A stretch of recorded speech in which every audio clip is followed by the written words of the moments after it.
সংবাদ পড়ছি Times of Bengal room থেকে। আমি চিফ রিপোর্টার মোল্লা রজব আলী। বিহারে এনডিএ শেষ, নীতিশ আইএনডিএ জোটে ফিরে আসার প্রস্তুতি চলছে। নতুন সরকার গঠনের প্রস্তুতি। এবারে দিল্লি অপারেশন হবে। উমিদের এনরোল মানে ওয়াকাফ হাতছাড়া নয়। 80% নথি কেন্দ্রের হাতে। বিস্তারিত সময়ই উমিদ আপলোড করুন। ফিলিস্তিনের অবরুদ্ধ গাজায় যুদ্ধবিরতির মধ্যেও হামলা অব্যাহত দেখেছে ইসরায়েল দখলদার। ওয়াকাফ সম্পত্তির যাবতীয় তথ্য সরকারের হাতে রয়েছে, সুতরাং তথ্য বেরিয়ে যাবে।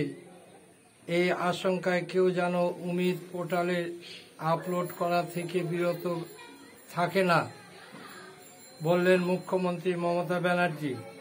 এসআইআর অসংখ্য প্রাণহানির ফিরল হুঁশ,